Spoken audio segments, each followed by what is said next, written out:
So welcome to another time here at the book club.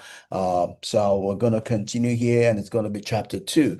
Chapter two talks about the Putup, right? The hookup, how to draw or how to get the victim, the mark into the game.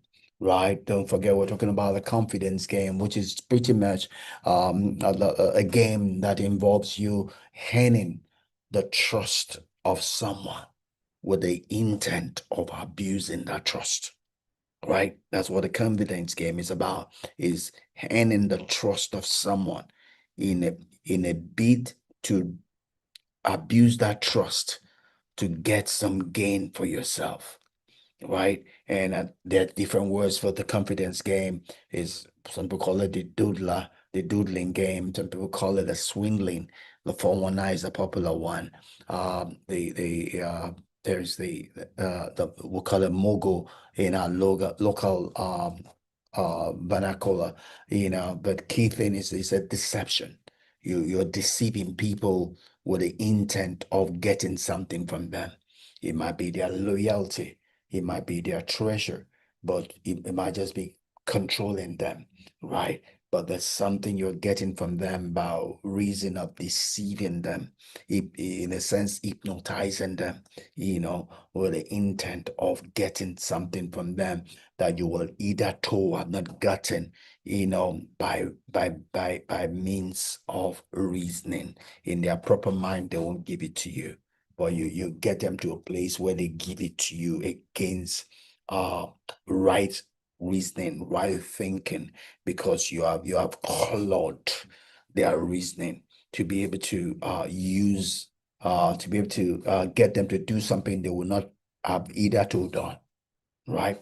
So, and what the intent we're reading it is not to teach you how to go con somebody, but the reason we're doing it is so that you can learn what the game is about. You can learn the in and outs of the game with the intent of not being a victim, right? So that when someone is playing that game, you can easily sense what is going on and deliver yourself before you become hypnotized, by their scheme. Right. So that's the reason why we're doing the sharing, is to make each of us wiser for that wiser, so that we don't become a victim of such plays, and which is going on every day all around us. From the ones that are with different levels of intensity. We'll see it in the church, we'll see it in our family, we'll see it in our association, our clubs, our everyday interaction. Some level of con game is going on, right?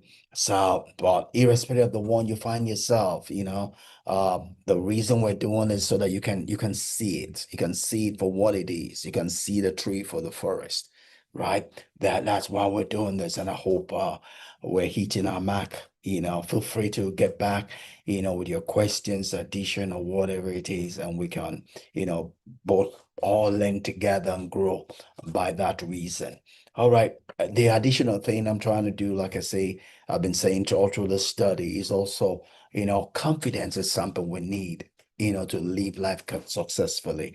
And, as much as we're looking at the evil side as we go along, we'll also be learning some of these attributes we can use, to win in life in a moral way, in an ethical way. These principles, there are ethical sides to them, right? So we're not missing that as we go through this. As much as we talk about the unethical part, we're also not missing, the opportunity to talk about the ethical part, about the moral part to it, because you're not going to win in life if you're not confident, right? You're not going to win in life if you don't take control of the atmosphere you find yourself.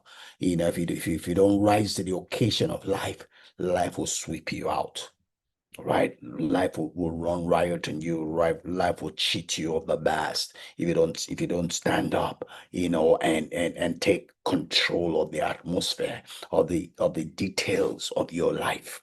Yeah, we're not here to control any other person, but we're here one thing, to control ourselves and lead our life, in such a way that we will rise up to be the highest expression of all that the Creator has made us to be. That we have our highest expression of all God has invested on the inside of us. We'll be cheating ourselves and we'll be cheating the world if we cannot express the person God has made us to be. The world does not want us to express ourselves. The world would rather have us copy someone else. Some people will say, they copy me. Oh, I'm the prophet. Oh, sons of the prophet. Do like me. I'm your archetype. It's foolish people. Foolish people. They suppose themselves to be God. Now, in their right senses, if sense will come to them, they will understand that they have not arrived themselves. They should be pressing to know more, growing, and they should not limit other people's growth by what they think is their own perfection. Right? We're here to be the highest expression of all God has made you to be, not to be like your pastor, not to be like your geo, not to be like your whoever. You are here. You are your own person. God has deposited things on the inside of you, and He wants you to express that to the maximum, not be limited by any other person. Yet we'll start from where those ahead of us have got into, and we'll get better. Better, we'll go further, we'll go further, we'll go deeper, we'll go further, we'll go deeper. You don't have to reinvent the wheel of those that have gone before you. You can take what they've learned, what they've achieved, and do better. Anyone that loves you wants you to do better than them. I don't want anybody to see me as their limit.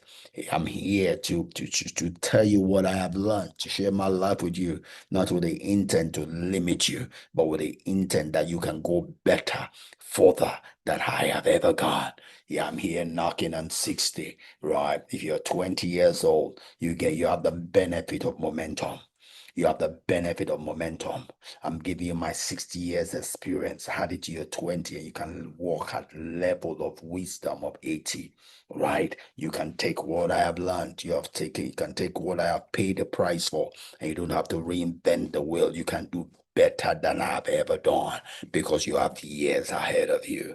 You have years ahead of you. You can learn, take my rags and use it. You don't have to wait for your own rags. You will not live long enough to learn everything by yourself. You can take other people's experience and use that to get momentum and do better and go further than they've ever gone. I am not your limit. Nobody's your limit. You can take what we have and add it to what you have and do better than us. Right? That's the way God will have things to be. That's the order of things, right? Don't mind people that have insecurity issues and trying to limit you. The chains are off you. You can do better. You can go further than we've ever been. You have life. You have years ahead of you, right? We probably have more years behind us than in front of us, but you have more years in front of you than behind you.